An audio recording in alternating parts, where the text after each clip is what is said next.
se ha complacido, venid, adorémosle. A Cristo, el Hijo amado, en quien el Padre se ha complacido, venid, adorémosle.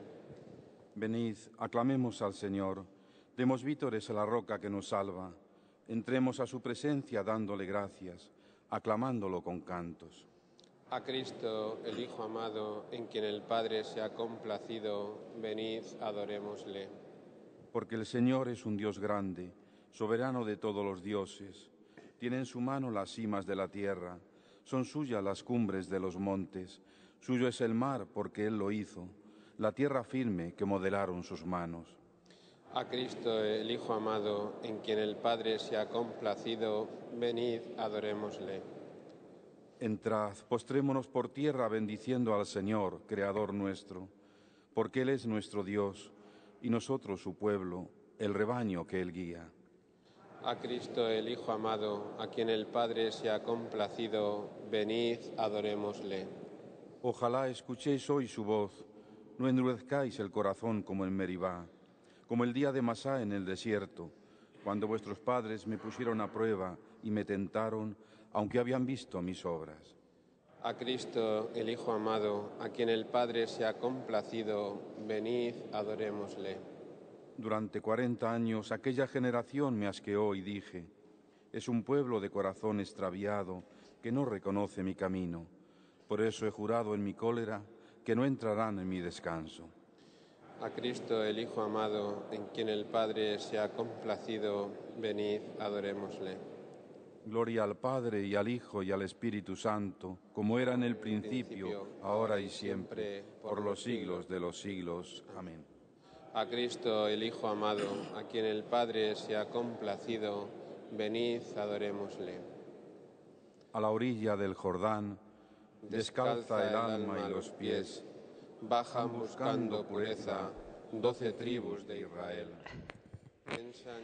Buenos días, amigos, y bienvenidos a estas terceras jornadas de pastoral que concluyen este domingo. Estamos asistiendo ahora mismo al rezo de laudes de este domingo 11 de enero, solemnidad del bautismo del Señor. Un rezo de laudes que está presidido por el señor obispo auxiliar don Ángel Fernández Collado y, como seguro ya han adivinado muchos de ustedes, se está celebrando en la iglesia de los Padres Jesuitas de Toledo, Basílica del Sagrado Corazón, Santuario, del Sagrado Corazón.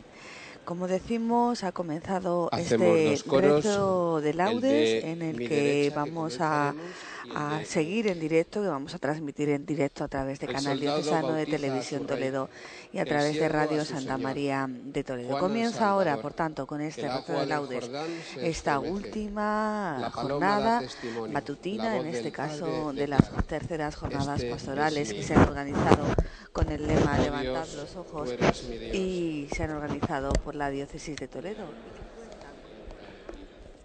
como componente con el señor cardenal, arzobispo de Tegucigalpa y presidente de Cáritas Internacional, Óscar Andrés Rodríguez Maradiaga. Él será el encargado de pronunciar la tercera y última ponencia de estas jornadas, que lleva por título La familia y la parroquia como familia. Nosotros les llevaremos hasta sus hogares a través de la radio, de la televisión y a través de Internet el contenido completo de esta conferencia que comenzará nada más concluir este rezo de laudes. Después tendrá lugar los denominados círculos de reflexión que se celebrarán en el Seminario de Toledo. Son unos círculos de reflexión, unas experiencias que ya se han puesto en marcha en anteriores jornadas y que, pues vienen a ser un momento para el encuentro y para poner en común todas esas propuestas, ideas, iniciativas de las que hemos venido hablando en la jornada de ayer y de hoy. Con nosotros se encuentra ya nuestra compañera Conchi Moreno. Buenos días. Hola, buenos días, buenos y fríos. Bueno, yo creo que hace un poquito menos frío que ayer, ¿eh? Yo creo que sí. Pero bueno, Conchi, encaminamos ya esta última jornada de estas jornadas pastorales. Lo hacemos con mucho gozo, ¿no? Porque realmente estamos disfrutando, por un lado, de esa sabiduría del cardenal Óscar Andrés Rodríguez Maradiaga, pero por otro lado también estamos disfrutando de un clima de encuentro, de fraternidad, un clima muy familiar, ¿verdad? Yo creo que en todas las ediciones anteriores también hemos tenido oportunidad de disfrutar, como dices tú, de este clima, de este ambiente. En esta aún más si cabe, yo no sé, quizá, bueno, pues porque el tema también digamos que nos invita a ello, ¿no? A formar una gran familia. Este año, desde nuestro plan pastoral, se nos invita a poner los ojos en la parroquia, fijar la atención en nuestra parroquia, cuidar nuestra parroquia, a dinamizar nuestra parroquia y, como decía ayer el propio cardenal Óscar Andrés Rodríguez Maradiaga, a verla como una madre y a sentirnos como verdaderos hijos, con derechos pero también con obligaciones, por supuesto. Entonces yo creo que eso también ha generado el que dentro de estas jornadas se haya creado como una única familia, ¿no? Y de ahí pues ese clima, ¿no? De cercanía y de bueno, pues familiar, ¿no? En todo caso. Entonces, bueno, pues son más de 750 las personas que se acreditaban, que están participando de estas jornadas, y otras muchas que desde luego nos consta que nos siguen a través de la radio y de la televisión diocesana. Bueno, tenemos que decir para todas aquellas personas, bueno, las que nos siguen ya nos lo han escuchado, que estas conferencias se van a dar en redifusión a partir de mañana mismo, lunes, martes y miércoles, primera, segunda y tercera a partir de las 10 de la noche, y el jueves la conferencia que pronunció el pasado viernes ante los trabajadores de Cáritas. Lo digo porque también muchos de los participantes que están aquí in situ, bueno, pues van a querer recordar esas conferencias. Será una programación, sí. Y muchos incluso, iba a decir, Ana, de los que estamos aquí. Claro, que claro. Quizá, pues por el ambiente, por el momento, siempre viene bien, eso es, siempre viene bien volver a escucharlas, ¿no? Y bueno, vamos a contar cómo va a ser el día de hoy. Sabemos que nada más terminar el rezo de laudes va a tener lugar esa tercera y última conferencia, y después vamos a hablar, si te parece, Conchi, de esos círculos de reflexión que van a tener lugar en el Seminario Mayor. También me parece que son media docena, ¿no? Son 7 círculos, sí, vaya, me parece. 7 círculos, sí, por ahí. En los que, bueno, se han dividido los diferentes temas y en los que llevan la voz cantante, en esta ocasión laicos que han participado en esta jornada, ¿no? Sí, los círculos de reflexión son una novedad que comenzaron el año pasado. Sí. Todos los años, como veis, o como ven ustedes y mi compañera, se van incrementando y bueno, pues se van sumando nuevas iniciativas y novedades. Este año fueron las experiencias diocesanas de la tarde del viernes con las que inaugurábamos estas terceras jornadas, y el año pasado eran los círculos de reflexión. ¿Por qué? Pues porque desde la organización se vio conveniente, como decías tú antes, revisar, poner en común y bueno, reflexionar juntos sobre las ideas que se habían tratado a lo largo de las jornadas, ¿no? De esa manera pues se organizaron círculos de reflexión, y en ellos se divide a las personas, a los 750 personas que participan, se dividen en 6-7 grupos, me parece que son este año, con los obispos a la cabeza. Por ejemplo, yo voy a participar del círculo de reflexión número 1, en él estará don Braulio coordinando o presidiendo el círculo, aunque luego pues en la coordinación está Luciano Soto, conocido también por ti, Ana, y conocido por todos, ¿no? Colaborador de Apostolado Seglar, y algunos miembros laicos, como tú decías, pues van a estar en el resto de círculos coordinando las labores de secretaría para que todas esas, digamos, conclusiones y reflexiones que se hacen en ese momento a propósito de las jornadas no queden en el aire o en un sentir general, sino que queden plasmadas, ¿no? No, y sobre todo porque como está muy fresco todo lo que hemos oído en esas conferencias, bueno, pues seguro que se nos ocurren muchas ideas, iniciativas para llevar a la práctica, ¿no? Y hacer un poquito de puesta en activo, ¿no? Vamos a escuchar la lectura de los laudes. El Espíritu del Señor está sobre mí, porque el Señor me ha ungido. Me ha enviado para dar la buena noticia a los que sufren, para vendar los corazones desgarrados, para proclamar la amnistía a los cautivos y a los prisioneros la libertad, para proclamar el año de gracia del Señor.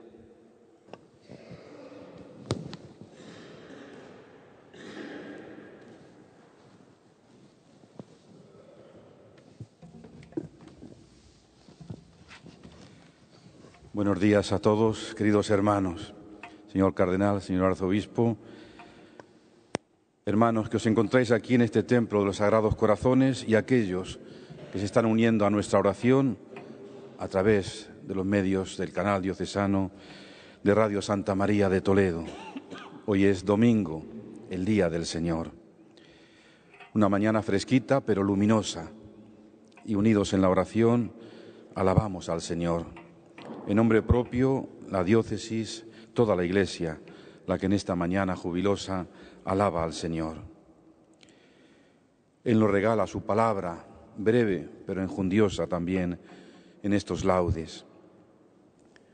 El Espíritu del Señor está sobre mí, porque el Señor me ha ungido y me ha enviado a proclamar la buena noticia. El profeta Isaías señala claramente la misión a realizar por el llamado y ungido con la fuerza del Espíritu. Su misión será anunciar el amor de Dios a los hombres. Amor, bien lo sabemos nosotros, manifestado en su Hijo Jesucristo, hecho hombre para nuestra salvación. Me ha enviado a proclamar la buena noticia a los que sufren, para vendar las heridas de los corazones desgarrados, para proclamar el perdón a los cautivos y a los prisioneros la libertad, para anunciar el año de gracia del Señor. La gran noticia, la buena noticia, es la existencia del Mesías, de Jesucristo, del Hijo de Dios, del ungido por el Espíritu, consagrado y enviado a consolar y a salvar. Este ungido por el Espíritu se presenta simbólicamente cargado de vendas y de medicinas, portando en sus manos las llaves liberadoras y redentoras, llaves que abren la puerta de la justicia y de los corazones, para que en ellos habite el Espíritu del Señor. Será a la vez fuerte y compasivo, aliviará a los enfermos y a los que sufren, redimirá a los cautivos y proclamará un perdón universal y definitivo de parte de Dios. Es ciertamente una buena noticia, porque la Biblia nos dice que Dios no es alguien lejano e impasible, sino una persona que se conmueve por el sufrimiento de sus hijos, que rechaza y no tolera la violencia y la injusticia. Jesús de Nazaret, en la sinagoga de su pueblo, se aplicó a sí mismo estas palabras de Isaías: el Espíritu del Señor está sobre mí, porque el Señor me ha ungido y me ha enviado a proclamar la buena noticia. El anuncio profético se cumple en Él y tiene que cumplirse también en nosotros, pues hemos recibido, especialmente a través de la recepción de los sacramentos del bautismo y de la confirmación, la presencia del Espíritu Santo, el Espíritu del Señor en nuestras vidas. Las acciones descritas son las señas de identidad de Jesucristo y deben ser la seña de identidad del cristiano, de todos y cada uno de nosotros, cada uno en nuestra condición, en nuestra edad, en nuestras circunstancias.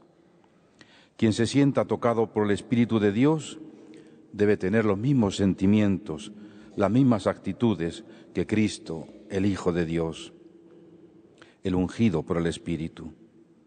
Es decir, el programa de actuación del cristiano, del ungido por el Espíritu Santo, debe manifestarse en el anuncio de la buena noticia del Evangelio a los pobres y a los que sufren, en vendar los corazones desgarrados, en estar junto a las personas que sufren y endulzar sus sufrimientos, en enjugar las lágrimas de los desconsolados, en levantar los ánimos y la esperanza a los desamparados de la vida, y en anunciar la gracia y el amor de Dios, su misericordia y su salvación. Que el Señor nos conceda su espíritu para intentarlo y lograrlo.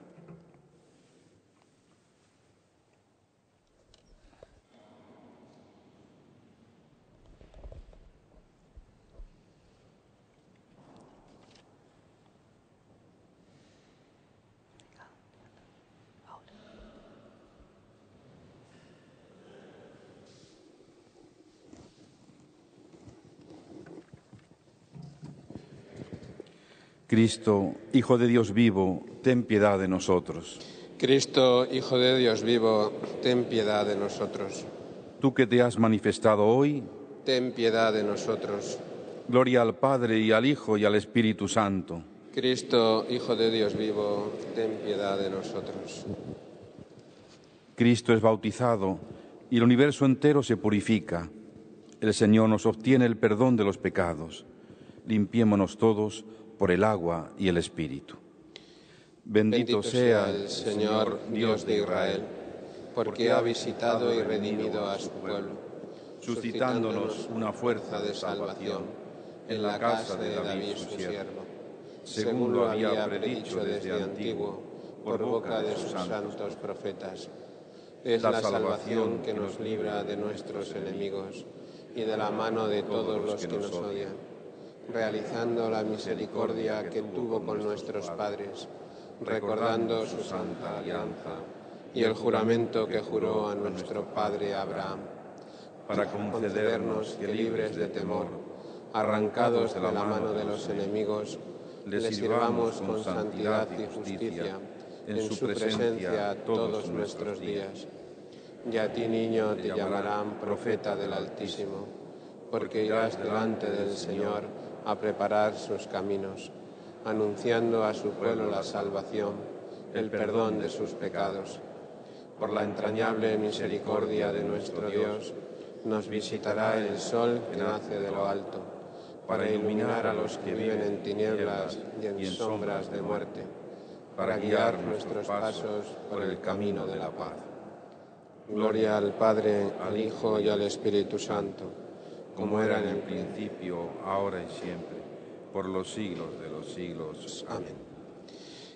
Cristo es bautizado y el universo entero se purifica. El Señor nos sostiene el perdón de los pecados.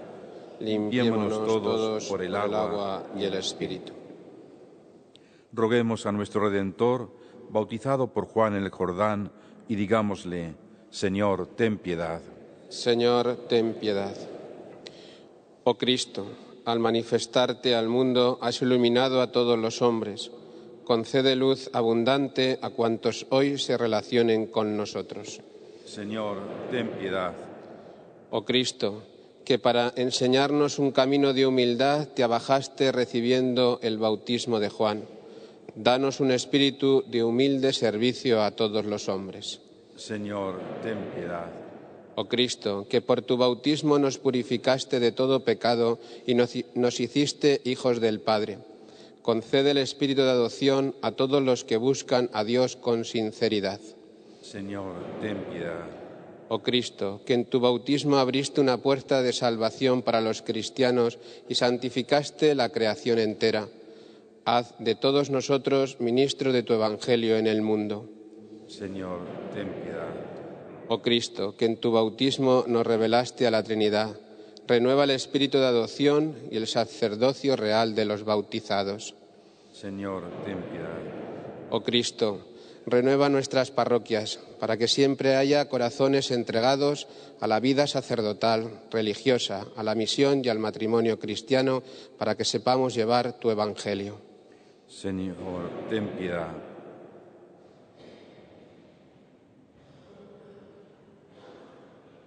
Como hijos que somos de Dios, dirijámonos a nuestro Padre con la oración que Cristo nos enseñó. Padre nuestro que estás en el cielo, santificado sea tu nombre. Venga a nosotros tu reino. Hágase tu voluntad en la tierra como en el cielo. Danos hoy nuestro pan de cada día.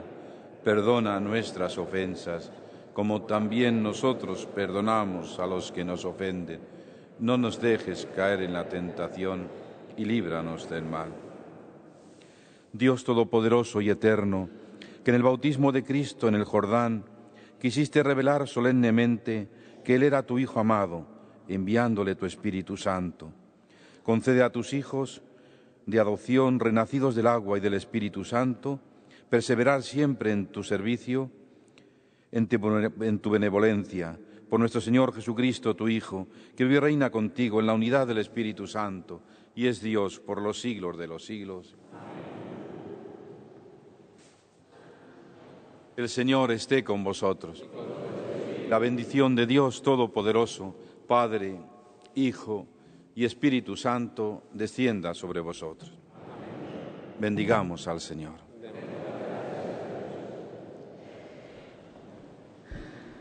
Bueno, pues hemos asistido al rezo de laudes, que como bien han podido escuchar ha sido presidido por el señor obispo auxiliar de la diócesis de Toledo, y enseguida vamos a participar en esta tercera y última conferencia de estas jornadas pastorales, que será pronunciada por el señor cardenal Monseñor Óscar Andrés Rodríguez Maradiaga. Me imagino que hay que, bueno, pues siempre los últimos detalles, ¿verdad, Conchi? Uh-huh.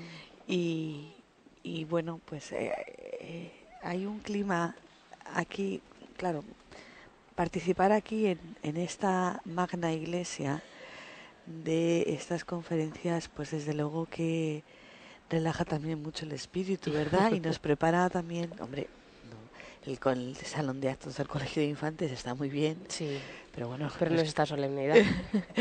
No es comparable, ¿no? Date cuenta que estamos en uno de los grandes templos de la ciudad de Toledo, en el San Juan, Uh-huh. en San Ildefonso, la iglesia de los padres jesuitas, y ahora es el santuario de los Sagrados Corazones.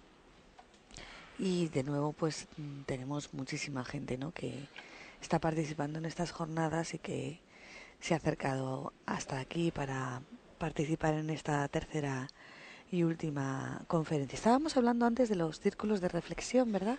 Sí, los círculos que justo ahora, cuando acabe esta tercera conferencia, pues darán comienzo en el Seminario Mayor de Toledo, y bueno, pues que tratan, o cuyo objetivo es, desde el año pasado que se crearon, pues tomar el pulso, ¿no?, a todas las reflexiones, todas las conclusiones que las personas que han participado en estas jornadas han sacado de los temas que se han expuesto. En este caso yo creo que van a ser unos círculos muy jugosos, Ana, me vas a permitir, porque esto de tener centrado o como tema central a la parroquia da mucho juego, porque todos al fin y al cabo pertenecemos a una parroquia. Habla ya el cardenal. Vamos a empezar cantando para alegrarnos, ¿verdad? La alegría del Evangelio nos invita a la misión, y con el Papa Francisco misericordia y bendición. La alegría del Evangelio nos invita a la misión, y con el Papa Francisco misericordia y bendición. La pobreza nos agobia, pero tiene solución. Solidarios y valientes, compartir y primerear, dinamismo de salida, con Abraham y con Moisés. Con Jesús siempre se nace y renace la alegría. La alegría del Evangelio nos invita a la misión, y con el Papa Francisco misericordia y bendición. La alegría del Evangelio nos invita a la misión, y con el Papa Francisco misericordia y bendición. Con alegría, estas jornadas ciertamente son una bendición para esta querida arquidiócesis y para todas y todos ustedes, porque es una llamada a la misión. La parroquia renovada es una parroquia misionera. Y esta mañana vamos a meditar, vamos a reflexionar sobre la familia y la parroquia, o sea, la parroquia como familia. La familia es el centro natural de la vida humana, que no es individual, sino es personal social. Es falsa toda oposición entre persona y sociedad. No existe la una sin la otra.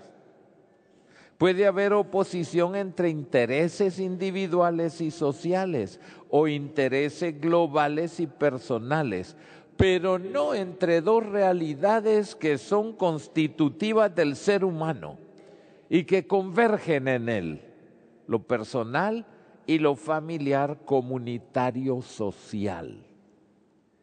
Por eso la Iglesia insiste sobre la familia, medita sobre la familia, base de la vida personal y social. La promueve en sus valores más hondos y la defiende cuando es atacada o minusvalorada. Por eso la Iglesia trata de mostrar a la mentalidad moderna que la familia fundada en el matrimonio tiene dos valores esenciales para toda sociedad y para toda cultura: la estabilidad y la fecundidad. Esto nos lo decía el cardenal Carlo Maria Martini en una intervención sobre familia y política, en un discurso en la vigilia de la fiesta de San Ambrosio. Tiene dos valores esenciales para toda sociedad y para toda cultura: estabilidad y fecundidad. Muchos en las sociedades modernas tienden a considerar y a defender los derechos del individuo, lo cual es muy bueno.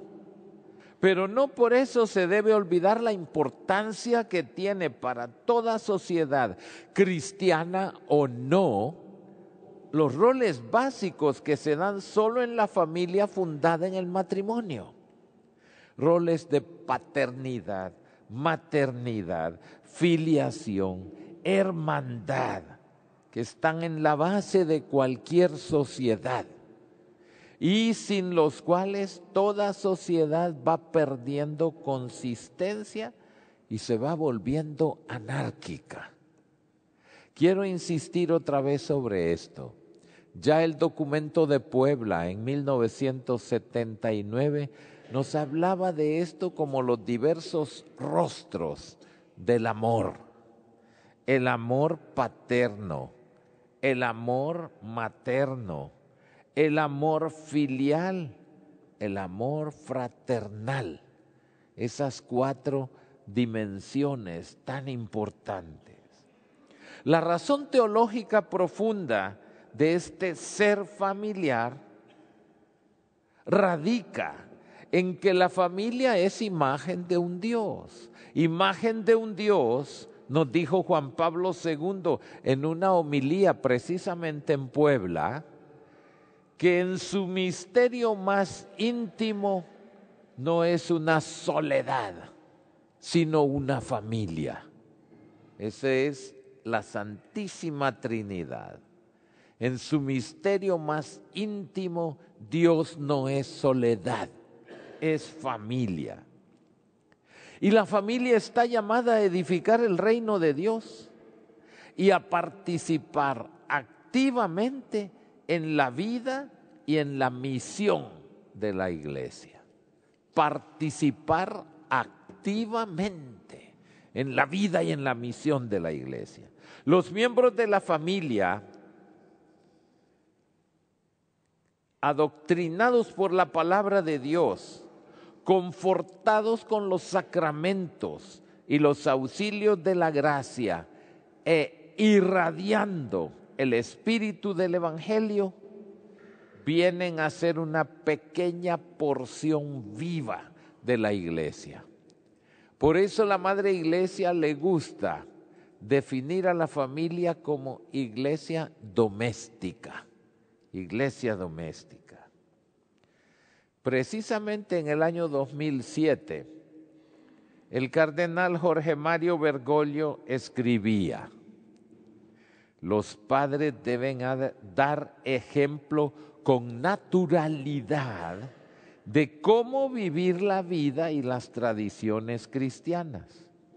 Los hijos deben saber que sus padres tratan a Dios todos los días, que procuran recibir los sacramentos con frecuencia y asistir a la Santa Misa los domingos y otras fiestas, que veneran al Papa y a la jerarquía de la Iglesia.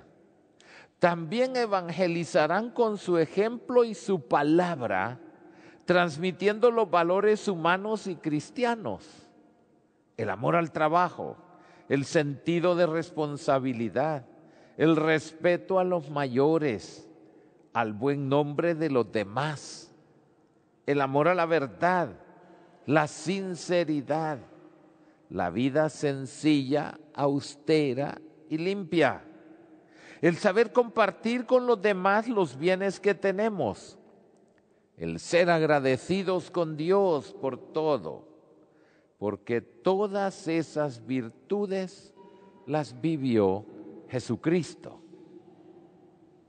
Los mismos hechos que manifiestan el deterioro de la institución familiar y la desintegración de la misma terminan por poner de manifiesto de diversos modos la auténtica índole de esta institución, nos dice Gaudium et Spes en el número 47.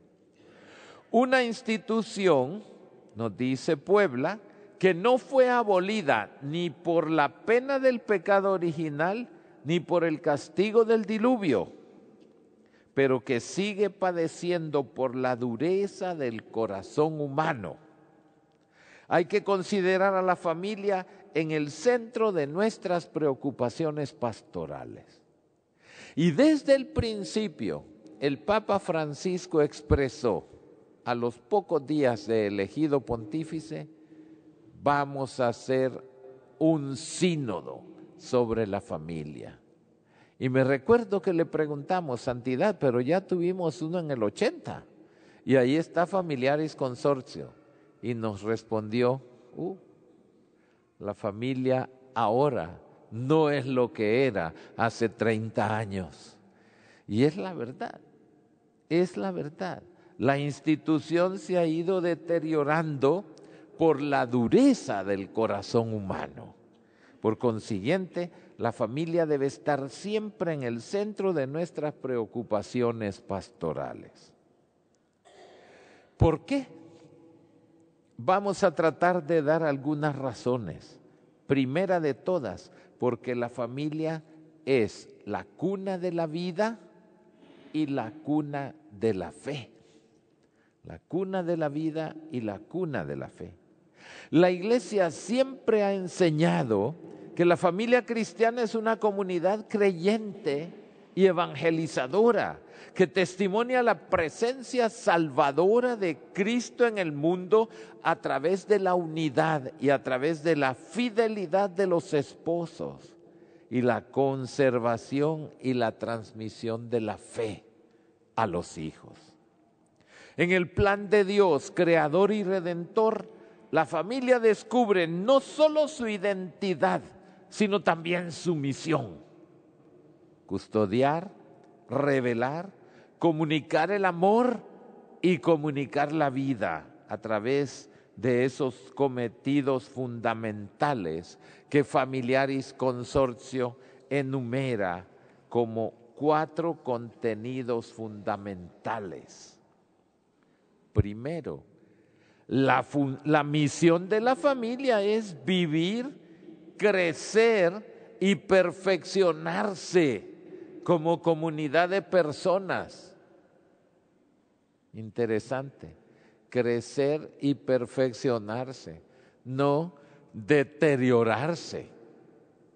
Muchas veces hay personas que piensan, tantos años de casados, ahí ya no queda nada. Al contrario, si cada año tiene que ser una meta a alcanzar de santidad y de perfección y no deteriorarse con los años. Crecer, perfeccionarse como comunidad de personas se caracteriza por la unidad y la indisolubilidad. La familia es un lugar privilegiado para la realización personal junto con los seres amados. Segundo, ser santuario de la vida, servidora de la vida, porque el derecho a la vida es la base de todos los derechos humanos y este servicio no se reduce a la sola procreación. Es ayuda eficaz para transmitir y educar en valores auténticamente humanos y cristianos. Cómo lamenta la sociedad actual es que se han perdido los valores. ¿Y dónde se perdieron? Cuando no comienzan en la familia, no se pueden después encontrar en ninguna parte. Es la familia, servidora de la vida, ayuda eficaz para transmitir los valores auténticamente humanos y cristianos. El tercer cometido fundamental, ser célula primera y vital de la sociedad. Por su naturaleza y vocación, la familia debe ser promotora del desarrollo, protagonista de una auténtica política familiar. Y por último, ser iglesia doméstica que acoge, que vive, que celebra, que anuncia la palabra de Dios. Es un santuario donde se edifica la santidad y desde donde la iglesia y el mundo pueden ser santificados. Número precioso de Familiaris Consortio, el número 55. Esto nos daría largo tiempo para una reflexión. Ya se nos olvidó que la familia es santuario. Y ya se nos olvidó que la familia debe edificar la santidad. Y desde la familia el mundo puede ser santificado y la iglesia puede ser santificada. El anuncio del Evangelio y su acogida mediante la fe, lógicamente, encuentran su plenitud en la celebración sacramental. La iglesia, comunidad creyente y evangelizadora, es pueblo sacerdotal revestido de la dignidad y partícipe de la potestad de Cristo, sumo sacerdote de la nueva y eterna alianza. La familia, también sacerdotal. Y claro, se nos ha olvidado la enseñanza del concilio sobre el sacerdocio común de los fieles. Algunos piensan que eso es una bonita metáfora para decir, algunos están llamados al ministerio ordenado y los demás ahí que vean cómo se las arreglan. Y me dijo una vez una señora, ¿y cuándo nos van a ordenar a nosotras? Dije, ustedes ya están muy bien ordenadas porque tienen un sacerdocio para santificar las realidades terrenas. Hay algunos que deben consagrar el pan y el vino por mandato del Señor. Hagan esto en memoria mía. Pero la gran mayoría tienen otro mandato, consagrar la vida, consagrar la familia, consagrar el trabajo, consagrar las realidades terrenas. Y ese es el sacerdocio común de los fieles. Y esa consagración no la debemos olvidar jamás. Una madre de familia, un padre de familia tienen ahí la materia para la consagración. Y es precisamente consagrar la vida familiar. Que lejos de ser, como a veces se oye decir lamentablemente, un infierno.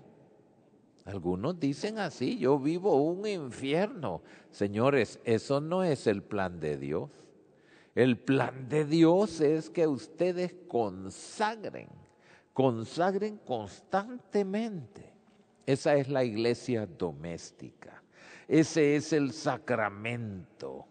La familia cristiana está inserta en la iglesia, pueblo sacerdotal, mediante el sacramento del matrimonio. Ahí se alimenta, ahí vive continuamente por el Señor, ahí ejercita el diálogo con Dios mediante la vida sacramental, el ofrecimiento de la propia vida y la oración. Qué lindo el cometido sacerdotal que la familia cristiana puede y debe ejercer en íntima comunión con toda la iglesia a través de las realidades cotidianas de la vida conyugal y familiar. La familia cristiana es una vocación a la santidad y a santificar la comunidad eclesial y a santificar el mundo. Todos somos conscientes de que para seguir al Señor en el sacerdocio ministerial o en la vida consagrada hay que tener vocación. Pero se piensa que para formar familia no. Y también es una vocación. Y también es una vocación, también es una llamada de Dios. No es que todo mundo tiene que formar familia. Atención, que algunos no tienen vocación a la familia, porque la han perdido. Todo mundo entiende que un joven que quiere seguir al Señor en el sacerdocio ministerial debe asumir un particular estilo de vida. Pero no entienden que para tener vocación matrimonial también hay que escoger un determinado estilo de vida. Uno que vive jugando con el amor y la sexualidad está perdiendo su vocación matrimonial, la está arruinando.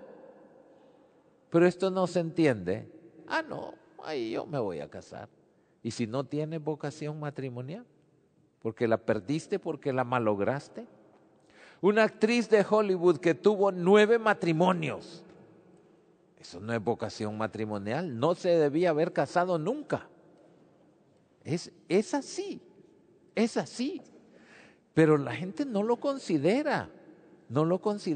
Se piensa que bueno, ahí nos casamos y ahí que nos vaya bien. Es también una vocación y es una vocación que hay que cultivar. Y los jóvenes tienen que oír esto, porque tantas veces lo que estamos viviendo, el fracaso que se está viviendo en muchas familias, es que empiezan a formar una familia sin tener vocación matrimonial, sin tener vocación al amor. Una persona que crece en el egoísmo más radical, en el individualismo, está malogrando el futuro, porque un egoísta es incapaz de amar. Y aunque se case, no va a aprender a amar, seguirá amándose a sí mismo. Es toda una tarea fabulosa de educación y si quieren hasta de reeducación, porque el mundo de hoy más bien deforma, no está formando en lo que se refiere al amor, no está formando, aunque se hable tanto de amor. Siempre hemos oído un refrán que dice, la caridad comienza por casa, ¿verdad? Démosle un poco de profundidad a esto.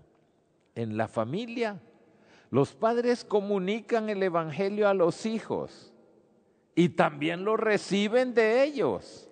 La familia debe transmitir la fe y la transmite también a otras familias y a otros ambientes donde se desenvuelve su vida ordinaria. La familia es el ámbito estable, fecundo, de gratuidad y de amor, donde la palabra puede ser acogida y meditada poco a poco y crecer como una semilla que se vuelve un árbol grande. ¿Por qué? Porque los papeles que interactúan en la familia y que son esenciales para la vida personal y social, son esenciales en Dios mismo. La vida familiar permite recibir la revelación del amor familiar de Dios de manera inteligible. Es la fe, dice Jorge Mario Bergoglio, es la fe que se nos mezcla con la leche materna. Qué bella imagen, qué bella imagen. Una madre de fe no solo alimenta con la leche materna, alimenta con la fe a las criaturas. Por algo el camino que eligió el mismo Señor para revelarse y para salvarnos fue poner su morada en medio de la historia de los hombres, en ese centro de comunión y participación, en esa primera iglesia que fue la Sagrada Familia de Nazaret. Pensamos muy poco que la celebración de un matrimonio no es simplemente una ceremonia bella. Una vez tuve una experiencia muy interesante. Me habían pedido unos amigos que bendijera su matrimonio en Madrid. Bueno, habían hecho todo el proceso y yo le pregunté a la futura esposa, dime, ¿cómo ha sido la preparación? Me dice, sí, nos reunieron en la parroquia, nos daban estas instrucciones, pero lo que más me dolió, me dijo ella, éramos 5 parejas, pero de las 5, solo 2 lo hacíamos por fe. Qué tristeza. ¿Cómo celebrar un sacramento de la fe sin fe? ¿Cómo celebrar un sacramento de la fe sin fe? Este es un desafío enorme. ¿Por qué? Porque la ceremonia es muy bella. Porque la novia debe desplegar una colita grande, como un pavo real. No es la ceremonia, no es el vestido, no es ninguna de esas cosas. Es que el sacramento hace de una familia natural una sagrada familia. Consideramos que sí, la Sagrada Familia es Jesús, María y José, pero que el sacramento nos consagra como familia. Claro que sí, porque es acción de Cristo resucitado que salva y que consagra esa unión natural como una sagrada familia. Qué bello que los esposos entiendan que son también consagrados a Dios, que es una sagrada familia, el cometido que tienen. No es más o menos, a ver cómo nos acomodamos, dicen, en el camino se acomodan las cargas. No es así, es toda una vocación y una vocación preciosa.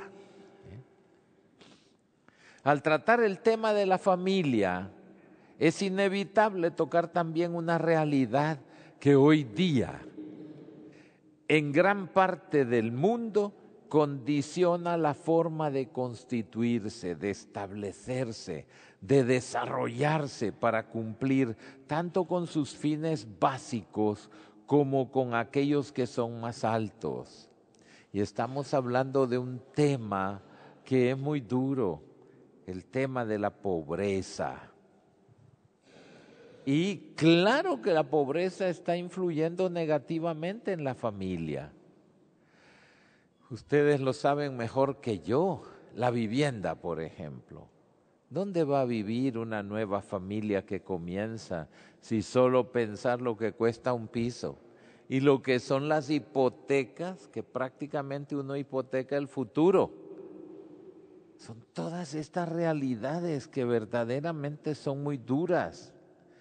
Ese fenómeno impacta a la familia. Desde el primer momento en que dos novios toman la iniciativa de formar una familia y establecer un hogar, empieza el problema de la pobreza, por lo que la incertidumbre y la inseguridad desalientan el deseo de organizar un matrimonio, de fundar una familia con dignidad, con relativa seguridad económica, para ofrecer a su prole una alternativa de educación y de oportunidades educativas mejores. La pobreza es un mal, y es un mal globalizado, por lo que su fuerza difusiva se expande como un virus y se hace complejo con características mutantes. También la familia cristiana está afectada por las consecuencias de la pobreza, poniendo en riesgo la unidad, la convivencia estable, los mínimos aceptables y decentes de la manutención y del desarrollo humano. Y entonces vienen salidas desesperadas como la migración. Nosotros sufrimos enormemente en América Central este aspecto. No hay fuentes de trabajo. Un padre de familia responsable muchas veces se va mojado, como dicen ahí, porque tienen que pasar el Río Grande para la frontera entre México y los Estados Unidos, y se van para trabajar y para mandar unas pocas remesas familiares cada mes. Hay familias en mi país que con $100 que manda el padre de los Estados Unidos tienen que sobrevivir. Y lo hacen, yo no sé cómo lo hacen, pero lo hacen. Ahora bien, la familia se separa, la familia se divide. Y una persona que vive lejos de su familia, solamente trabajando para mandar unos pocos céntimos a su familia de origen, poco a poco, la soledad, etcétera, hace que a lo mejor formen otra familia en el lugar de la migración. Y la primera familia se olvidó, familia incompleta, familia que lucha. Y cuando es el padre y la madre que tienen que emigrar, y cuando los chicos quedan atendidos por el abuelo o la abuela, que ponen todo su amor, pero ya una persona mayor, atender a los adolescentes de hoy es una tarea casi imposible. Y entonces vienen los chicos que se crecen y se crían en la calle. Y en la calle, ¿qué es lo que encuentran? Las pandillas juveniles. Encuentran el dinero fácil a través de la droga. No cabe duda que la pobreza está dañando enormemente la familia. Y aquí, pues, ustedes conocen mejor que yo las realidades, pero verdaderamente es muy duro. Cuando un padre de familia dice, bueno, vámonos al pueblo porque ahí por lo menos está la casa de los abuelos.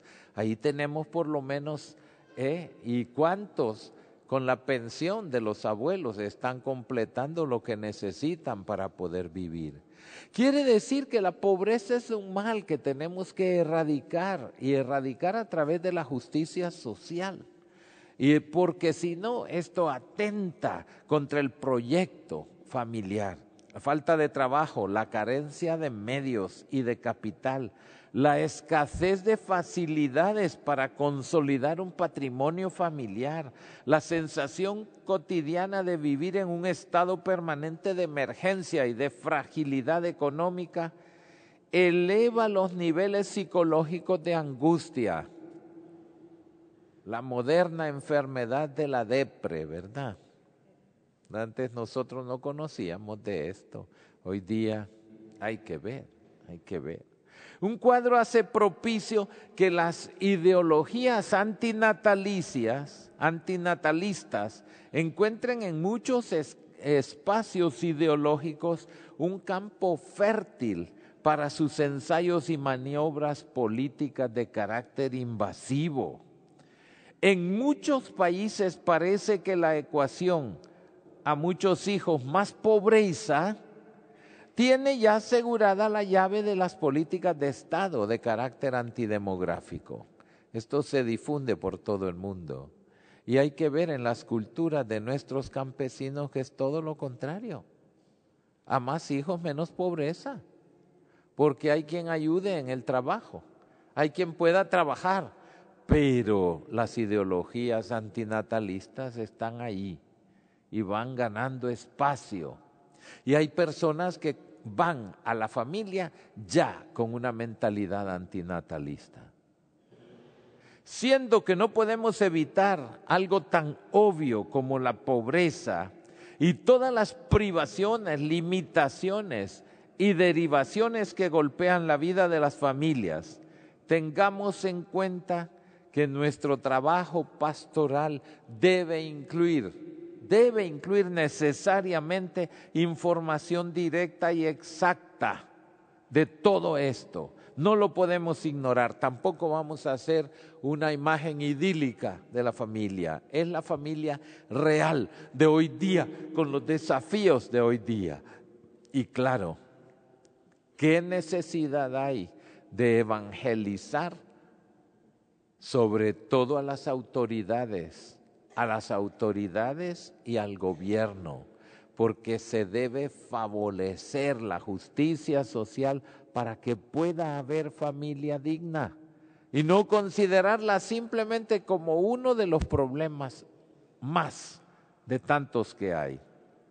La cuestión de la pobreza o la pobreza como cuestión debe suscitar un empeño para dar esperanza, para dar aliento a la vida de familia determinada, que no puede ser un paciente terminal, no puede ser la víctima de ese mal pandémico que se llama pobreza. No puede ser, al contrario.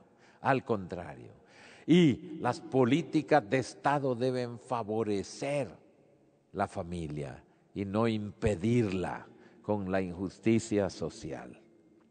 ¿Por qué? Porque la primera escuela, la iglesia doméstica, es la familia. Hay un texto precioso del 25 de febrero del año pasado de la Comisión Permanente de la Conferencia Episcopal Española, orientaciones pastorales para la coordinación de la familia, la parroquia y la escuela en la transmisión de la fe. Es un documento precioso,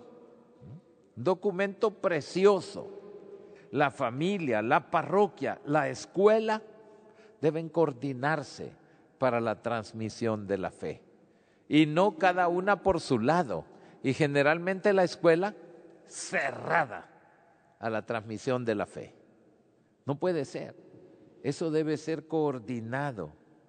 El tercer apartado de este documento precioso reconoce a la familia como primera escuela y como iglesia doméstica. Y cito: los padres son los principales y primeros educadores. Ellos son el espejo en el que se miran los niños y adolescentes. A veces es un espejo como el de los tiempos de San Pablo, ¿verdad? Que es borroso, que eran aquellos espejos primitivos. No, tiene que ser un espejo transparente, el primer espejo en que se ven los niños y los adolescentes.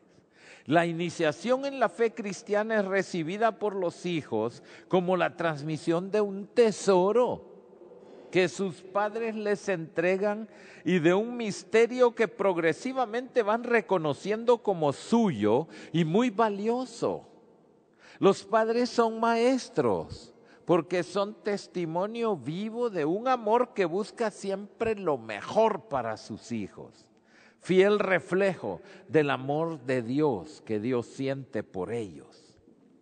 Y esas ricas orientaciones quieren ayudar a los padres de familia en su difícil y hermosa responsabilidad de educar a los hijos.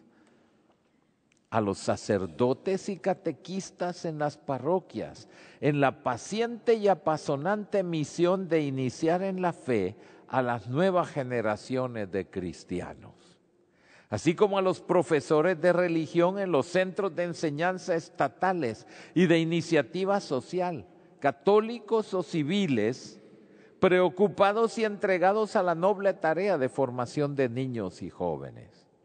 Es un documento precioso que además sugiere una propuesta en el contexto de una nueva evangelización.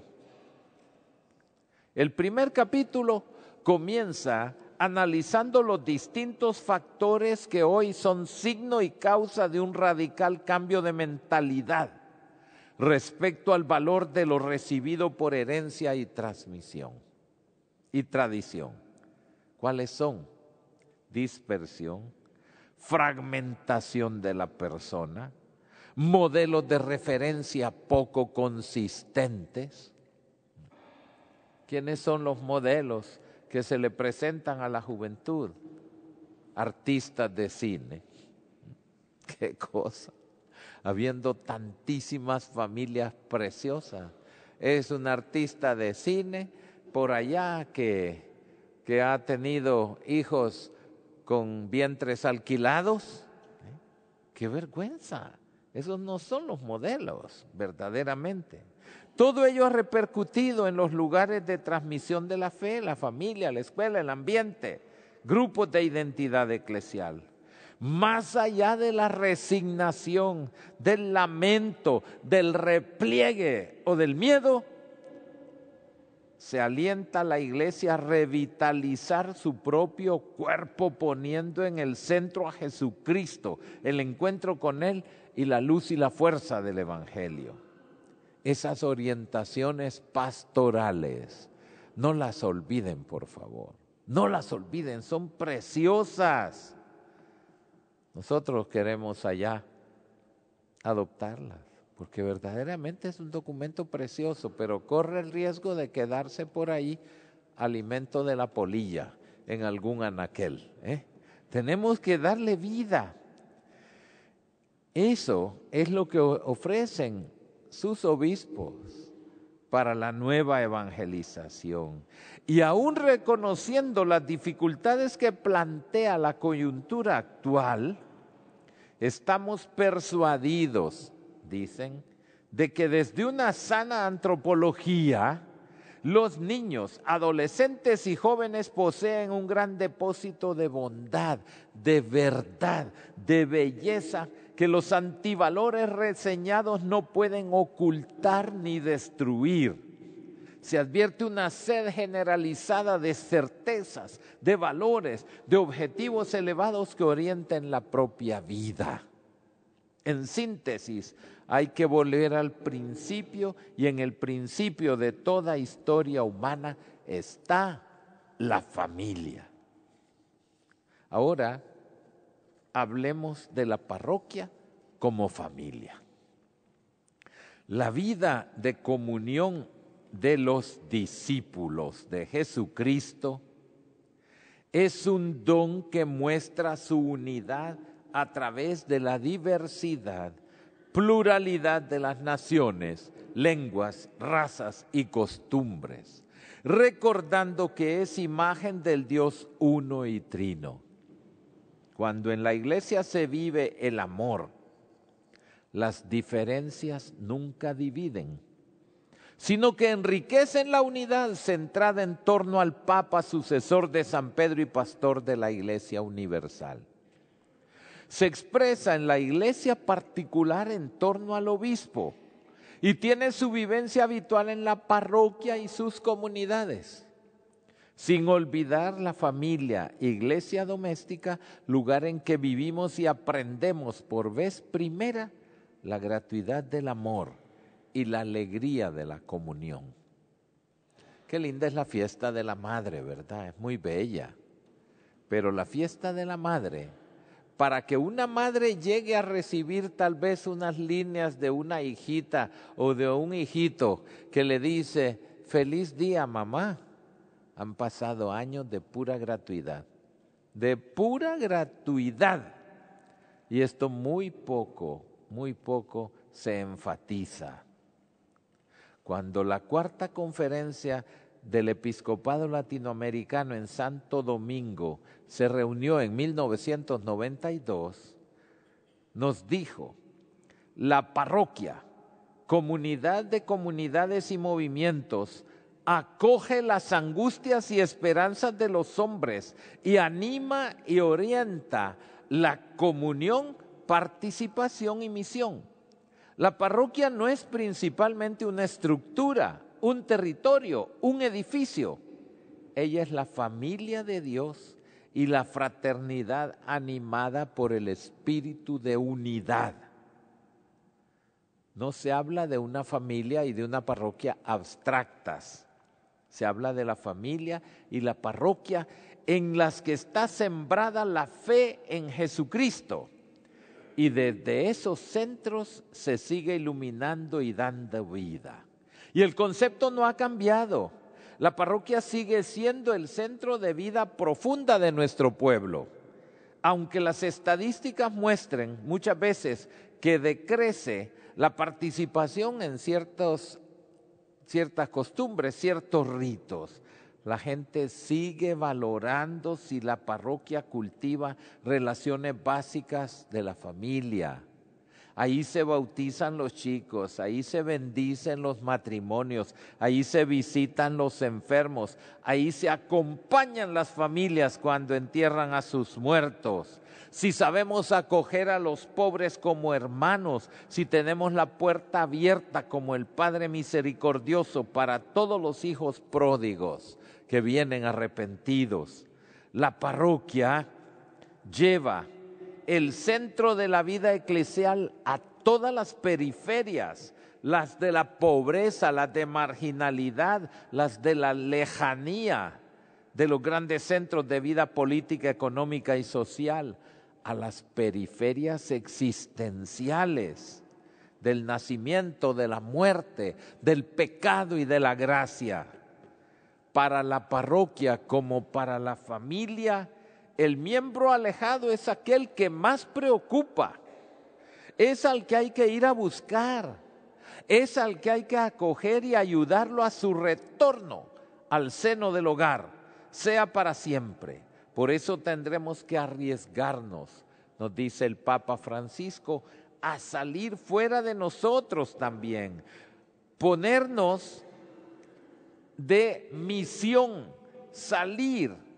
Hace falta una iglesia en salida que se reencuentre consigo misma en las periferias, no una iglesia autorreferencial y nostálgica de tiempos mejores, donde traer a los 4 despistados que aún se prestan a entrar en reliquias del pasado. No, lo primero hay que, lógicamente, salir misionando. La iglesia existe para dar vida y darla en abundancia. Y ese dar la vida y darla en abundancia es la evangelización. El día en que hagamos esto será cuando se vuelvan a llenar las iglesias. Cuando a ellas lleguen conversos y no simples turistas. Gente que le encanta el arte, pero están despistados en la fe. Parece que lo único que conseguimos atraer hoy en día serán los turistas. De ninguna manera. Queremos atraer la fe, porque la familia y la parroquia es centro de fe. Por eso la parroquia en clave de familia y la familia en clave de parroquia es muy interesante. Y a mí me encanta que ustedes hayan escogido este tema en las jornadas pastorales, en las jornadas de estas terceras jornadas, porque es un tema central, es un tema que no podemos dejar. ¿Por qué nos hace bien contemplar la familia y la parroquia en su centralidad? ¿Por qué? Porque como decíamos, la centralidad de la familia y de la parroquia es una centralidad concreta, histórica, situada, una centralidad común que le ha abierto espacio a la gracia. Esta realidad ha gestado una cultura evangelizada, ha centrado una cultura una manera de vivir el Evangelio inculturada. Todos estos tesoros artísticos de Toledo no son una onda, cualquiera de las ondas que han pasado en la literatura, en el arte, en la pintura, en la escultura, no, son reflejo de fe. Lo que encontramos en cada una de estas pinturas es profunda fe, la fe de un pueblo que no se puede perder. Por eso la centralidad hacia la cultura y a nuestra fe es una fe que se incultura. Para inculturarse bien y profundamente, la fe entra en comunión con esos centros en que se gesta la cultura, se alimenta la cultura, se inculca en los corazones y se vuelven instituciones. Por eso es necesario que destaquemos la complementariedad entre parroquia y familia. Dos dimensiones que encuentran un lugar insustituible. La familia nos da la vida, la parroquia nos da el amor. La familia nos da la vida, la parroquia nos cultiva la fe. El Papa Juan Pablo II Santo nos indicaba el remedio contra la acción disolvente de las sectas. Poner en el centro de todo a la persona, en su dimensión comunitaria y de apertura a lo trascendente. Por eso es que vemos el remedio que propone Juan Pablo II, no solo como apropiado contra las sectas, sino también para hacer frente a un aspecto de la globalización que tiende a disolver valores e instituciones para tratar a las personas simplemente por el consumo, por el clientelismo. Contra este peligro, la parroquia y la familia son ámbitos privilegiados de la relación entre persona, cultura y fe. Y voy a ir ya aterrizando porque el reloj es implacable.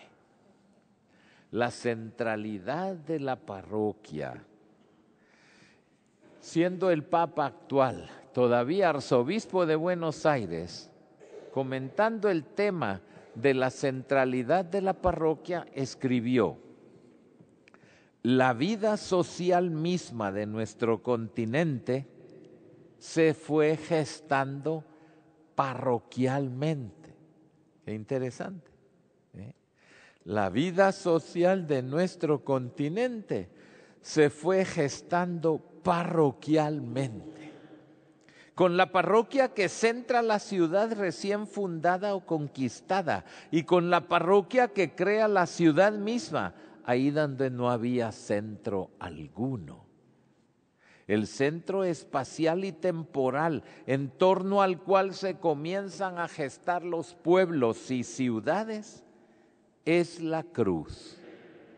No el monolito del dominador, es la capilla, antes o al mismo tiempo que el cabildo. Y por supuesto, mucho antes que los bancos, ciertamente. Me remito también a los pueblos de América que llamamos a España madre patria, decía él.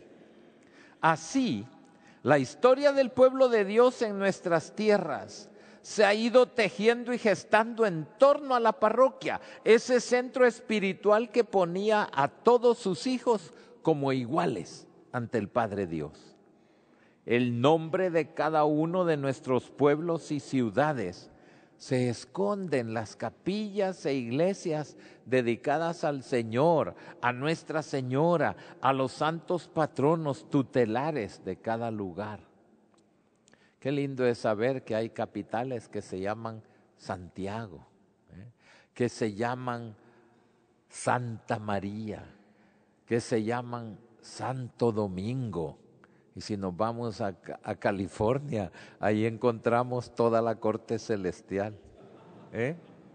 ¿Qué significa esto? Significa una profunda inculturación, de la fe no es simplemente que los misioneros iban sembrando nombres, no, una profunda inculturación. La estrecha relación entre las familias y la parroquia sigue estando presente en los pueblos pequeños del interior de nuestros países y también en el imaginario del pueblo fiel de Dios, que muchas veces en las grandes ciudades que han crecido sin planificación, el único centro visible suele ser la capilla parroquial. Nuestros grandes santuarios son innegablemente centros, espacios temporales donde nuestro pueblo fiel se aúna y se recentra tal vez una vez al año en cada peregrinación y cada familia en sus tiempos fuertes particulares. El fenómeno de Santa María de Guadalupe, por ejemplo, que por más que los ateos hayan querido eliminarla, es imposible, está en el tuétano, está en la médula ósea de los creyentes. Así como la familia es el espacio cultural natural abierto a la fe, la parroquia es un espacio cultural, religioso, histórico, abierto a la fe. Aquí vale la pena reflexionar, por ejemplo, en la pastoral de los santuarios, con su acogida, con su apertura a todos, con la gratuidad y facilitación de los sacramentos, con el clima de fiesta y hermandad que reina en ellos. Tienen mucho que enseñar a cada parroquia, que no debe entrar en competencia con otros tipos de movimientos y comunidades, sino buscar ser el espacio común para todos. Y eso implica una gran actitud de servicio y de siembra. Servicio y siembra. Entonces, la familia en la parroquia y la parroquia en la familia. Aquí está ese gran desafío de anunciar a Cristo a nuestros pueblos para que tengan vida plena. Quiero simplemente terminar con una cita también del cardenal Bergoglio. Recentrarnos es tener el coraje de recordar, llegando hasta las periferias más antiguas del pasado de todas nuestras culturas, para reconocer ahí con memoria agradecida la presencia del Espíritu. Esta tercera jornada nuestra debería suscitarnos una memoria agradecida por todo lo que nos dejaron los primeros evangelizadores, una memoria agradecida de esta inculturación de la fe. Recentrarnos es tener el coraje de salir a las periferias del futuro, confiados en la esperanza de que el Señor viene a nosotros lleno de gloria y de poder. Yo es lo que les deseo, mis queridas hermanas y hermanos. Ustedes que tienen ese privilegio en cada rincón de Toledo, en cada rincón de los pueblos de aquí, de esta querida diócesis, ustedes se encuentran en inculturación de la fe. Que esto sea una gran motivación para que sigamos en la inculturación del Evangelio en estas nuevas culturas que están surgiendo, pero que no podrán surgir sin el Evangelio de Cristo. Amén.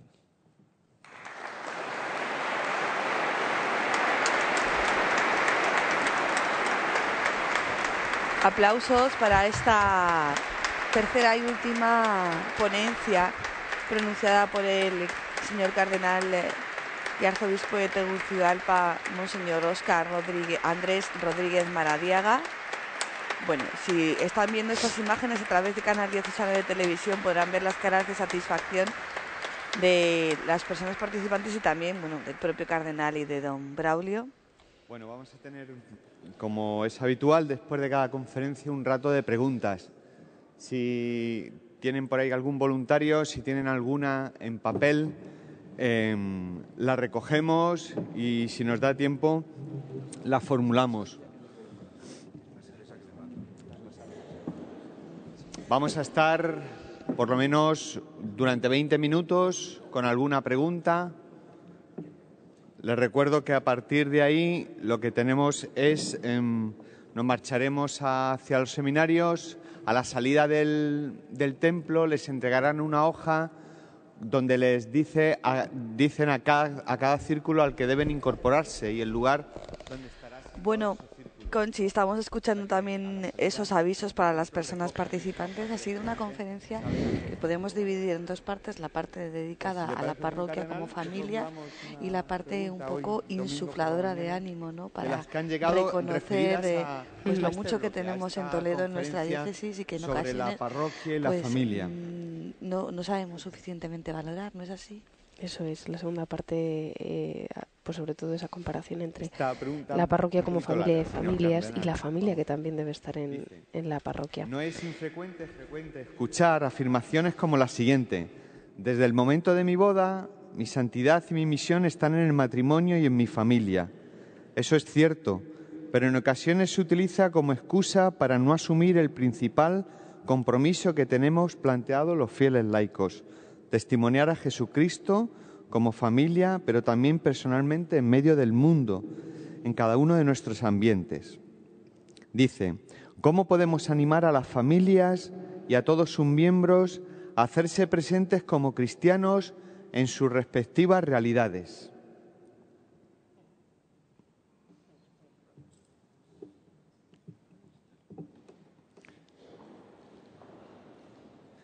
Bien. Yo creo que una cosa no quita la otra. Y es más, si dentro de la familia se vive verdaderamente como una realidad, no como una frase utópica, se vive como una realidad la vocación a la santidad, esto se vuelve radioactivo, se vuelve algo que irradia. Una familia santa, y hay muchas, gracias a Dios, hay muchas, y no se deben menospreciar. No. Es que la santidad no quiere decir que no hay tampoco caídas o defectos o alguna marcha hacia atrás. No, la santidad es un camino ascendente. La ascensión del Señor Jesús no es un ascensor. Vámonos para arriba. La ascensión de cada cristiano es un plano inclinado. Vamos ascendiendo poco a poco. Y cada vez más que nos humanizamos y nos cristianizamos, vamos ascendiendo pequeños peldaños de santidad. La familia es un ámbito de santidad. Es un ámbito de santidad. Y esto debemos, en primer lugar, estar persuadidos los miembros de la familia. Sí, yo me santifico porque este esposo mío que tengo, ay Señor, está lleno de problemas y de defectos. No, tampoco es eso. Tampoco es eso. Tampoco es una cámara de torturas. De ninguna manera. La familia está llamada a ser eso, un ámbito de santidad. Pero claro, esto requiere que estemos persuadidos de esto y que lo vivamos como una vocación. Pero cuando la familia vive la santidad, irradia santidad. Y no es que el hecho de que se procure vivir la santidad en la familia va a mutilar ese testimonio que se debe dar en el trabajo, en la diversión, en cualquier ámbito de la vida social. De tal manera que, a mi juicio, debemos recuperar de una manera viva, eficaz, la vocación a la santidad. La familia es vocación a la santidad. El seguimiento de Cristo en el ministerio ordenado o en la vida consagrada es vocación a la santidad. Todo cristiano, y hoy la fiesta del bautismo del Señor nos lo va a recordar, todo cristiano desde su bautismo recibe una vocación particular. La carta a los Efesios, capítulo 1, versículo 3 y siguientes. Lo rezamos tantas veces, ¿verdad?, en las vísperas. Antes de la creación del mundo nos eligió para ser santos e inmaculados en su presencia en el amor. Esa es la vocación de cada cristiano, de cada bautizado. Eso no se debe ocultar jamás, ni debe estar obnubilado en nuestras vidas. Es lo único que cuenta, lo más importante, y no olvidarlo. Muchas gracias. Gracias a ustedes también tenemos un montón de preguntas. Tenemos que hacer algunas concretas, las hay más largas y más concretas. Vamos con un par de ellas concretas. Dice, ¿cómo debe vivir la misión de la familia que usted ha expuesto también? Un matrimonio cristiano que no ha podido tener hijos. Muy bien. Ahora, hay una problemática grandísima alrededor de esto, porque se están suscitando pseudoderechos. Yo me he encontrado con algunos casos que dicen, es que tenemos derecho a tener hijos. Están equivocados. Nadie tiene derecho a tener hijos, porque los hijos son un don de Dios. Son un don de Dios. Y esos que defienden que tienen derecho a tener hijos, entonces tienen derecho a fecundación artificial, tienen derecho a vientres de alquiler, tienen derecho a todas estas aberraciones, porque son aberraciones, aunque se disfracen de cienticismo, aunque se disfracen de todo, porque en el fondo está simplemente el negocio y el dinero. No, ante todo, deben comprender que el don de Dios es como Dios quiere. Y no quiere decir tampoco que sea el único camino. Es que también pueden adoptar, y de hecho, tantas familias se han realizado en su deseo de tener un niño con la adopción. Es un camino precioso, pero ahora todo es, ¿verdad?, industria y comercio.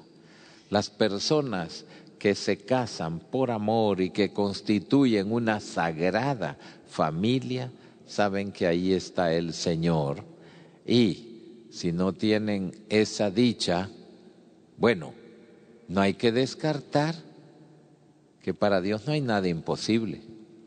No hay que descartar, por ejemplo, a Isabel.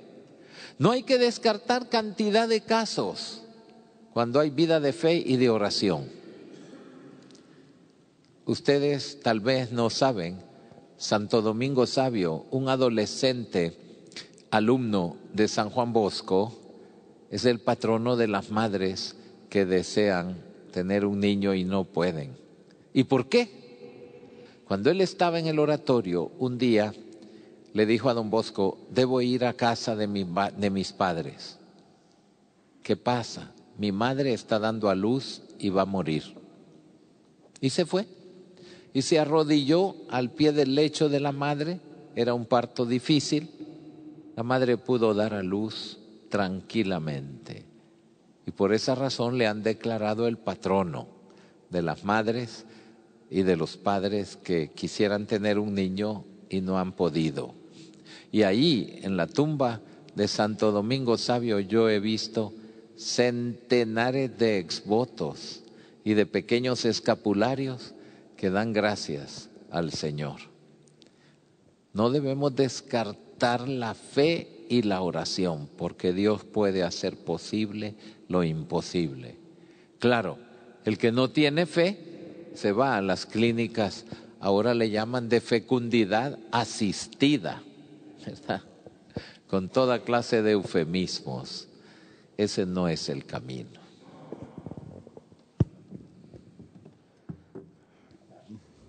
Gracias también a aquellos que nos siguen por medios de comunicación y redes sociales. Muchísima gente esta mañana, como están las redes en Twitter y tal, llegan algunas preguntas y muchas consideraciones y muchos seguidores. Sobre este bloque, señor cardenal, nos preguntan directamente: ¿es posible que sea modificada la doctrina cristiana sobre la familia? Nos han asustado, preocupado algunas intervenciones de los padres sinodales en la primera parte del sínodo. Muchas gracias. Les han preocupado las distorsiones de información, porque ese es el problema. No se tiene información de primera mano, sino lo que a veces enfatizan algunos titulares, ¿verdad?, de medios de comunicación, que claro, buscan atraer la atención. La doctrina es clara, lo que viene de la fe no se puede modificar. El Papa Francisco lo dijo claramente: la indisolubilidad del matrimonio no está en discusión, ni se va a cambiar. El proyecto de la familia no es un proyecto de ningún capricho humano, es el proyecto de Dios. Y desde las primeras páginas del Génesis está muy claro: el hombre y la mujer que forman una familia con un mandato de crecer, multiplicarse, llenar la tierra y dominarla. No en el sentido de tiranizarla, sino en el sentido de hacerla crecer conforme a un plan de Dios. De modo que la doctrina no se modifica. La pastoral busca ayudar a las personas que se encuentran en una situación irregular, y esto es la próxima etapa del sínodo. La primera etapa ha sido el ver, el plantear sobre la mesa las dificultades y los problemas. La segunda etapa será qué caminos pastorales se pueden emprender para ayudar a las parejas heridas, a las parejas tal vez que fracasaron y que no por eso están, quién sabe, condenadas a qué cosa. La pastoral tendrá a dar respuestas, pero que se modifique la doctrina de la Madre Iglesia, que es la que viene según la palabra de Dios y la revelación del Señor Jesús. Esa no es que vayamos a hacer una iglesia a la carta según las preferencias de cada uno. Vamos a juntar dos preguntas. Dicen: en la Iglesia defendemos los derechos familiares de las personas, pero ¿ponemos el mismo empeño en defender los derechos sociales de las familias? Vivienda, salud, educación, trabajo decente, tercera edad. Y por otro lado, señor cardenal, si nos permite, nos preguntan cómo favorecer desde la pastoral parroquial el compromiso familiar en los colegios públicos y en los ayuntamientos. Bien, ciertamente al laico le toca consagrar las realidades terrenas y hacer que las leyes no sean simplemente hostiles a la fe, sino al contrario. Y los políticos católicos y los votantes deben también en conciencia decir: no hay dos esferas distintas. En el templo soy católico y fuera del templo soy indiferente. Eso sería un grave pecado de algo que el Santo Padre definía como esquizofrenia espiritual. No podemos tener una doble vida y una doble personalidad. Mi vida de fe la ejerzo en el templo, la ejerzo en la familia y la ejerzo en la sociedad. Por consiguiente, a veces podemos tomar una postura un poquito pasiva. Aquellos que son los que atacan las convicciones de la fe católica tienen una lengua y tienen una, digamos así, una cantidad de intervenciones, y los creyentes nos quedamos calladitos. No, Hay que saber responder. Y hay que saber responder desde la fe. No todo es lo que piensan unos determinados políticos. No todo es lo que piensan unos determinados librepensadores, que es también una contradicción, porque el pensamiento es libre. Entonces eso de librepensadores yo creo que también es algo trasnochado. Pero algunos se escudan ahí para decir que son pensadores contra la fe. Pues llámense como se llamen, también nosotros somos libres pensadores y podemos expresar nuestro pensamiento con libertad, y expresarlo. Y claro, está muy bien toda la pastoral familiar y debe estar complementada con la pastoral social. Ayer veíamos cómo nos decía ya el Papa Beato Pablo VI que la evangelización no es completa sin la promoción humana. Y la promoción humana lleva consigo, por ejemplo, en una campaña electoral, es bueno desafiar a los candidatos y decirle, oye, ¿qué piensas tú sobre la familia? Y obligarlos a pronunciarse en público. Nosotros hicimos una experiencia que fue muy bonita. En nuestro canal de televisión había varios candidatos, les invitamos. Hoy vamos a discutir sobre educación. ¿Qué piensas tú como candidato sobre educación? ¿Qué piensas tú? ¿Qué piensas tú?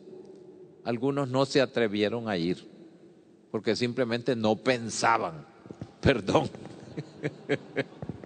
Siguen ciertos lineamientos puramente políticos, ya les adoctrinaron en las frases que deben decir para conseguir votos, pero expresar su pensamiento, expresar un proyecto, también tenemos derecho a eso y debemos ejercerlo, desafiar a aquellos que quieren hacer política. Muy bien, ¿para el bien común o para qué? Deben expresarse y pronunciarse en público. Y esto es bien importante en la pastoral social. Bueno, vamos con otro par de preguntas. ¿Cómo podemos animar, señor cardenal, a esas familias que viven su fe como en islas, individualmente, para que se integren en las parroquias? Por otro lado, alguien de alguna forma relacionado dice, ¿podría darnos alguna pista concreta a seglares, religiosos y sacerdotes, miembros de una comunidad parroquial, para ayudarnos a descubrir verdaderamente la parroquia como nuestra familia? Yo diría aquello de Antonio Machado, caminante no hay camino, se hace camino al andar. Empiecen a andar. Empiecen a hacer experiencias de comunión y de comunicación dentro de la parroquia. La parroquia no es solamente, ya lo dije, centro de culto. La parroquia es centro de comunión y de comunicación. Y hoy día, en la era de las comunicaciones, es cuando más incomunicados estamos, Qué triste que haya familias en que los chicos solo se pueden comunicar con sus padres a través del teléfono móvil, o a través del ordenador. Yo conozco cantidad de casos, como el padre llega tarde a casa porque tiene un horario de trabajo que no es compatible con el de los chicos, que cuando llega el padre ya están durmiendo y cuando se va el padre todavía no se han levantado. Entonces, ciertamente es un problema. En la era de la comunicación debemos comunicarnos. ¿Cómo comunicarnos? Hay cantidad de iniciativas, desde centros de comunión en la parroquia, grupos para distintas finalidades, no todo directamente para la catequesis. ¿Por qué no pensar también que en la parroquia puede haber centros de recreación para la familia? En fin, en la creatividad hay espacios enormes en la pasividad no hay nada. Entonces, pedir al Espíritu Santo que inspire la creatividad. Yo puedo enumerar muchas experiencias, pero es mejor que ustedes las busquen desde el discernimiento del Espíritu. ¿Alguna concreta que tiene un poquito que ver con lo que decía Eminencia? ¿Qué pueden hacer los padres cuando sus hijos adolescentes o jóvenes, estos de los que hablaba ahora, no quieren acudir con sus padres a la parroquia? Sí, es una dificultad y una dificultad bien concreta. A veces es porque se les obliga. Ya sabemos que uno de adolescente es por característica rebelde. Y entonces muchas veces es por una rebeldía. Pero si hay cercanía y si hay diálogo, además, si encontramos en la parroquia pastores que también ofrezcan a la juventud, no simplemente unas estructuras inmutables, sino a nosotros, por ejemplo, nos da mucho resultado promover el oratorio entre los chicos. Si en la parroquia, además del centro de culto y de formación, está un pequeño centro de recreación y de recreación sana. Hoy día falta muchísimo esto en nuestras grandes ciudades. Puede haber una cancha de fútbol, sí, pero ¿quién organiza el torneo? ¿Quién organiza los equipos? Me recuerdo allá en una parroquia sumamente pobre de mi ciudad, en que el párroco organizó una liga de fútbol entre los pequeñines. Ellos estaban felices. Y hasta me llamó la atención, era un barrio muy violento. Y uno de los equipos se llamaba, y lo llevaban en la camiseta, Quinto mandamiento, no matarás. Nunca había visto eso, pero me llamó la atención una manera de inculturar el quinto mandamiento entre los chicos. ¿A qué equipo perteneces? Al quinto mandamiento. Creo que es bien importante. Nos da mucho resultado los coros parroquiales. A los chicos, a los jóvenes, a los adolescentes les gusta la música. Y entonces favorecer la organización de coros hace que si no van por algo, vayan por otro. Y el coro ayuda. Y en muchas parroquias tenemos coros distintos para cada misa. Y algunos pues son muy aficionados todavía. Y a veces uno tiene que tener paciencia y escuchar con oídos de caridad. Pero todo esto va haciendo que los jóvenes sientan un poquito de atracción. Cuando hay chicos que tienen una buena disposición para ayudar a los pequeñines, sea para entretenerlos en una especie de guardería, mientras sus padres quieren escuchar la homilía en paz, sin que les estén ahí importunando. Son pequeñas iniciativas que ayudan muchas veces a atraer a los jóvenes. Grupos juveniles de distinta índole. En fin, la juventud no es reacia, pero tenemos que buscarla y pastorearla. Bueno, vamos a ir con las dos últimas. Estamos a las 11 menos 5 para intentar salir en torno a las 11 y empezar los círculos a las 11:30. Las dos últimas. Señor Cardenal, ¿debemos celebrar matrimonio? Usted tiene pinta de ser un sacerdote o bueno, cualquiera, puede haber sido cualquiera, pero ¿debemos celebrar matrimonio cuando no hay fe o cuando no hay intención firme de indisolubilidad? Cuando además son causas de nulidad. Yo diría, debemos hacer todos los esfuerzos para una mejor preparación matrimonial y no pensar en improvisar sacramentos. Es preferible que puedan madurar un poco más y no poner ahí un signo que es antisigno. Si no hay fe, ahí no hay sacramento, aunque hagan toda la ceremonia y aparentemente una forma canónica. La fe, los sacramentos son sacramentos de fe. Qué bella aquella lectura de Tobías, cuando dice, Señor, dice Tobías, si yo me caso con esta hija de Israel, no es para satisfacer mis pasiones, sino para fundar una familia en que se bendiga el nombre de Dios para siempre. La intención es un sacramento de fe. No puede ser simplemente para satisfacer el orgullo, hacer la boda del año, como dicen a veces los medios y las revistas de corazón, ¿verdad? Que el traje era hecho de Christian Dior y no sé qué cuántas cosas. Todo eso es vanidad de vanidades. Y si no hay la preparación y la conciencia profunda de que es un sacramento de fe, mejor demorarlo, que maduren en la fe. Y por último, esta Iglesia de Toledo va a ser benévolo. En esta última pregunta, se lo va a poner muy fácil. Vamos a hacer una pregunta. Dicen, la Iglesia de América va a reevangelizar a la Iglesia de Europa. ¿Qué piensa de ello? Bueno, yo pienso que no, es algo mutuo, porque siempre la Iglesia de Europa conserva la fe.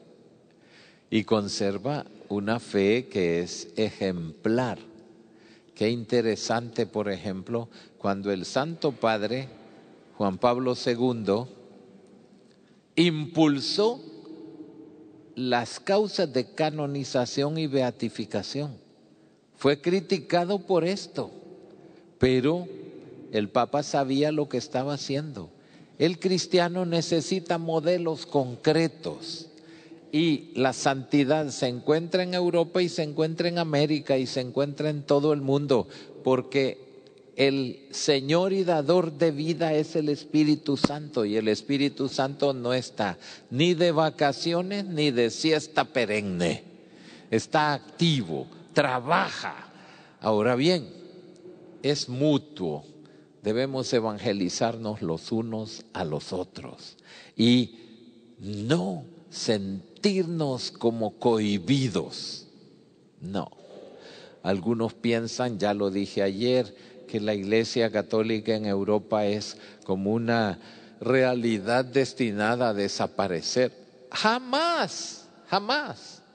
Eso sí, tampoco podemos estar pasivos. Tenemos que tener un nuevo ímpetu evangelizador y no desanimarnos por las dificultades. Más dificultades encontraron los primeros cristianos, muchísimas más, y no se detuvieron. No debemos tener miedo y el ímpetu evangelizador debe caracterizarnos. El año de San Pablo, yo hice una canción para San Pablo y fue bien interesante. Yo venía en un vuelo larguísimo de Sudáfrica hasta mi país. Tenía que volar 8 horas y media de Johannesburg a Dakar. Ahí hicimos una escala técnica, después volar de Dakar a Washington, después de Washington a San Salvador y a Tegucigalpa. Cuando llegamos a Dakar, era medianoche. No nos dejaban salir del avión. Hacía un calor espantoso ahí dentro. Se metió un montón de soldados que hasta levantaban los cojines de los asientos para ver si traíamos a saber qué cosa. Y yo ya no hallaba ni cómo sentarme. Y en eso dije, no hay una canción para San Pablo. Y cambió todo completamente. Me puse en primer lugar a pensar en unos textos claves de San Pablo. Y claro, para mí el máximo es, ay de mí si no evangelizo. Yo creo, y lo dije en un congreso misionero, que estamos enfermos de insuficiencia cardíaca misionera. Cuando hay insuficiencia cardíaca es que el corazón está débil y ya no palpita. Entonces le ponen un aparatejo chiquito ahí, el marcapasos. Y el marcapasos hace que el corazón vuelva a tener fuerza. Necesitamos un marcapasos de San Pablo. Lo necesitamos. Que el Espíritu Santo haga esa cirugía en nosotros.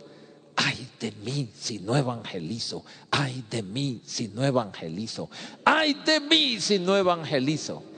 Si tenemos ese corazón, no hay obstáculo para la nueva evangelización. No lo hay.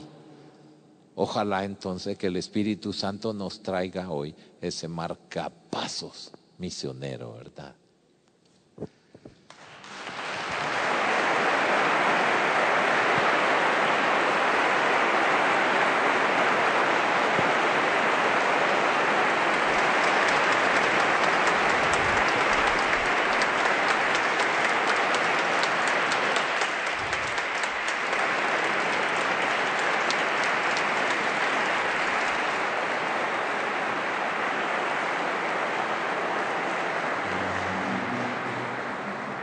Bueno, unas indicaciones, un momentito, 10 segundos a propósito del horario, solo recordárselo. Estamos un poquito fuera de hora. Ahora el traslado hacia los seminarios nos sirve también de descanso y vamos a empezar los círculos a las 11:30 allí en los seminarios. Bueno, pues realmente impactados nos hemos quedado con estas últimas palabras del cardenal Óscar Andrés Rodríguez Maradiaga. Bueno, los aplausos han sido aplausos calurosos, ¿no? Podemos decir, a pesar de la temperatura que tenemos aquí en la iglesia en el Santuario de los Sagrados Corazones. Les dan esas indicaciones a las personas que han participado, que están participando en estas jornadas de pastoral. ¿Sí? Saben ustedes que esta tarde hay convocada una manifestación en París. Condena a los atentados terroristas de estos días. Estos hermanos, los obispos franceses, nos han hecho un llamamiento a todos a rezar por la paz y a trabajar por construir fraternidad, dejando de lado el odio. Es una cosa loable. De todas formas, a mí me gustaría que hubiera la misma reacción cuando otros terroristas han hecho masacres en católicos o otros grupos minoritarios, religiosos o no religiosos, en otras partes del mundo. Pero eso no indica que no estemos también nosotros indignados, porque esta no es la manera de solucionar el problema de la paz. Y por ello les pido que recemos ahora simplemente el Padre Nuestro, y nos unimos así en esta oración, en estas terceras jornadas de pastoral. Que el Señor quiera bendecirnos. Padre nuestro que estás en el cielo, santificado sea tu nombre. Venga a nosotros tu reino. Hágase tu voluntad en la tierra como en el cielo. Danos hoy nuestro pan de cada día. Perdona nuestras ofensas, como también nosotros perdonamos a los que nos ofenden. No nos dejes caer en la tentación y líbranos del mal. Gloria al Padre, al Hijo y al Espíritu Santo. Principio, ahora y siempre, por los siglos de los siglos. Amén. Hasta dentro de un ratito. Pues sí, hasta dentro de un ratito. Dentro justo de unos minutos, cuando comiencen los círculos Hemos de reflexión. escuchado las palabras del señor arzobispo de Toledo, don Braulio Rodríguez Plaza, uniéndose a ese gesto de solidaridad con esa manifestación que va a tener lugar esta tarde en París. Bueno, decimos que todo el mundo se traslada ahora hasta los seminarios mayor para participar en esos círculos de reflexión. Nosotros vamos a despedir momentáneamente la conexión. Continúa la programación especial de Canal Diocesano, porque a la 1, en apenas hora y media, 2 horas, tendrá lugar la Santa Misa en la Catedral Primada, con la que concluirán estas terceras jornadas de pastoral, la Santa Misa, que como decimos, a la que están invitados, por supuesto, todos aquellos que han participado en estas jornadas y el público en general que se quiere acercar hasta la Catedral Primada. Conchi. Terminar señalando que las conferencias las van a poder disfrutar a lo largo de la semana también, a partir de las 10 de la noche en Canal Diocesano de Televisión y Radio Santa María de Toledo. Y bueno, pues será el lunes, martes, miércoles y el jueves esa conferencia que tuvo con los trabajadores de Cáritas el arzobispo de Tegucigalpa. Y mañana en nuestros espacios informativos pues ofreceremos un amplio resumen de todo lo que hemos vivido en este intenso fin de semana, en el que se ha combinado pues la formación, el encuentro, la comunión y la fraternidad, y en el que todos hemos cuajado nuestros cuadernos de notas pues de ideas y de iniciativas para seguir adelante y comenzar este año 2015. Y Conchi Moreno, nos volvemos a ver mañana. Mañana, si Dios quiere. Mañana, si Dios quiere. A todos ustedes, amigos, recordarles que a partir de la 1 de la tarde, Canal Diocesano y Radio Televisión Diocesana ofrecerán la Santa Misa desde la Catedral Primada. Muy buenos días.